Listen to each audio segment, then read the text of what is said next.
Welcome to the Half Moon Yoga and Art audio blog and podcast. My name is Hannah, and today we are going to discuss aspirational yogis at Lake Alpine. Are you an aspirational yogi?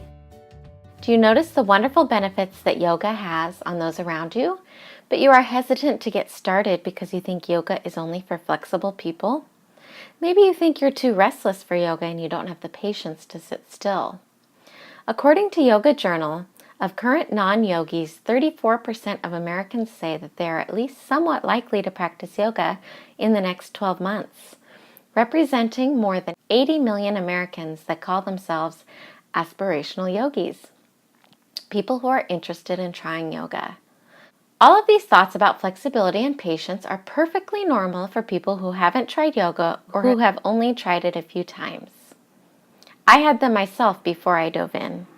Back in 2005, I tried my first yoga class at my friend Yuki's gym. It was a level 2 vinyasa flow class and it was ridiculously hard. I was sweating buckets and couldn't catch my breath. It turned me off to the concept. However, I was still a little interested in all the rave, so I decided to check it out again a few years later, gradually at my own pace using the Nintendo Wii Fit program. I would stand on the balance board and hold tree pose, crescent moon, and boat pose. This felt nice after a long walk in the neighborhood, but I wanted more.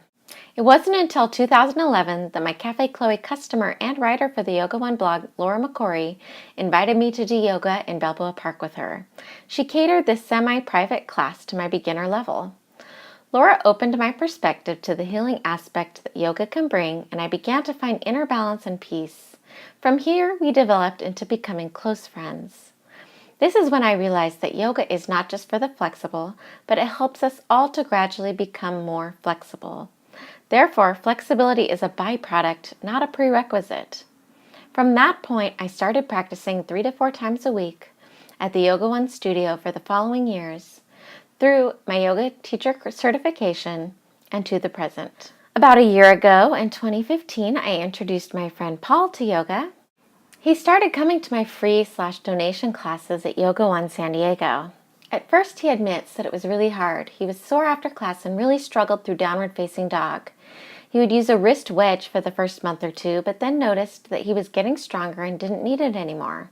His spine began to lengthen as he began to notice the many benefits of yoga on his health. He noticed that yoga gives him more energy, improves his posture, reduces back pain, enhances inner calm, strengthens his immune system, and improves his outlook on life. Now he has introduced both his mother and brother to yoga. I'm so proud of him for continuing on this path. Paul discloses, "When I first started yoga, I hated it. It was uncomfortable, I was not flexible, and worst of all, I wasn't good at it. I'm not new to the hard work of fitness, having run competitively in the past, but yoga is something I do not have a natural aptitude for. However, I decided that that was the very reason I needed to continue. I continued classes with Hannah, and I'm so appreciative of her creative story-like teaching style, as well as her persistence and patience. Today, many months later, I'm engaged in a daily yoga practice while I prepare for basic military training, and I have to say it's hard to believe that something I once hated so much has evolved into something I look forward to every day. My journey in yoga practice is still young, but has already led me to feel stronger, lighter, and more in control of my body. More importantly, it's challenged me to move past my pride and embrace something difficult. As I learn more and more every day, it's been worth it." During my Labor Day 2016 camping trip with my siblings at Lake Alpine, California, my wonderful loving sisters Rebecca Anderson and Naomi Vidal enthusiastically set up a yoga station so that we could all experience the calming and health benefits of yoga. They asked me to lead them through classes throughout the 4-day weekend. To my surprise, I had the opportunity to teach my brothers their first yoga class too. Richard Vidal shared, "The yoga class was challenging for me, in a good way of course. I think Hannah is great at being a yoga teacher. Her passion for yoga is evident. With that attitude, she puts the class at ease. I found it pretty easy to go with the flow. I didn't feel pressured to do certain movements or stretches. I'm positive that if I were to do more yoga, that in time I would gain strength and flexibility from it." Lawrence Faulkner added, During the last morning of the camping trip, I decided to try yoga before heading home. I was shocked at how calm and relaxed I was on the drive. I learned that yoga does way more than just stretch your body. It puts you at ease spiritually as well. I led 5 classes catering to their requests and needs. The kids were especially enthusiastic about this opportunity. As Naomi Asai exclaimed, "This is the best stretching ever." Ironically, throughout this weekend, I happened to be reading a book called Yoga for People Who Can't Be Bothered to Do It. I was curious what this jokester had to say about yoga philosophy. Geoff Dyer explains the concept of listening to his body when he decides not to leap off the 30-foot cliff to dive into the water hole. He used to be able to do such things, but he was feeling stiff and achy in his body now.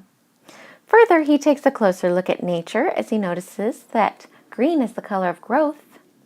At Siam Reap, it seemed that the green moss, vines, grass, rice paddies, trees, etc. were eager to grow for the sheer fun of growing. He also experienced moments of content and stillness as he opens his cafe chakras.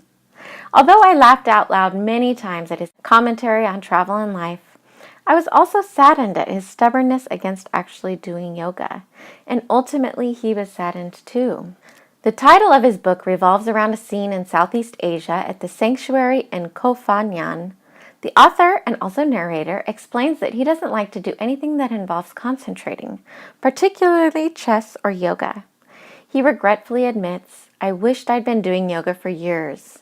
In fact, I'd been wishing I'd been doing yoga for years, but I was incapable of starting."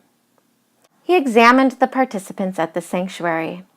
A lot of people did yoga even when they weren't actually doing it.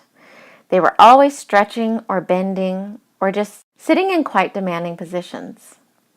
Everyone had perfect posture and walked as though gravity were an option rather than a law. Like many aspirational yogis, Geoff notices some of the obvious external benefits of yoga practice. You can check out the link below for more information about this book. If you or someone you know is hesitant about getting started with yoga, here are some tips to give you that little nudge that you need. So the top 5 tips for aspirational yogis. Number 1, remind yourself that not doing yoga is harder for your body. If you played a lot of sports as a child and followed that by several years of mostly sitting at a desk, you may be starting to understand that the combination of both age and inactivity make us stiff. The fibers that surround our muscles lose their elasticity, but the good news is that there isn't a better practice than yoga to counteract the effects of aging. Every yoga practice brings weight bearing to help preserve muscle mass and stretching. This will slow or reverse our increasing tightness. Number 2, start with beginner or level 1 classes. If you are unsure about which level or style of yoga is right for you, it's best to go easier than you think at first. Try a level 1 classic, gentle, or restorative class. If these gentle classes seem too slow for you, you'll know to try a vinyasa flow the next time. If the level 1 times don't work for your schedule, then mention to a level 2 instructor that you are new, and he or she will suggest some variations and modifications throughout difficult poses to help you reach your optimal position. You can also hire a private instructor to guide you personally at your own pace and skill level. Number 3, push aside pride and fear of being judged. Yoga is not a competition, although it may seem like it on social media. We can often find ourselves feeling vulnerable in a yoga class, but this environment is meant to be a community of support. We all need a healthy amount of caution so that we don't injure ourselves. We are all in class to grow and learn. Yoga is not about showing off the hardest poses, but years of effort and growth can lead to the satisfaction of reaching your goals. We have the wonderful opportunity to celebrate each individual's growth and send our blessings and congratulations to those who have achieved the harder versions of the poses. Number 4, focus on alignment and your breath. Have you heard the phrase, listen to your body?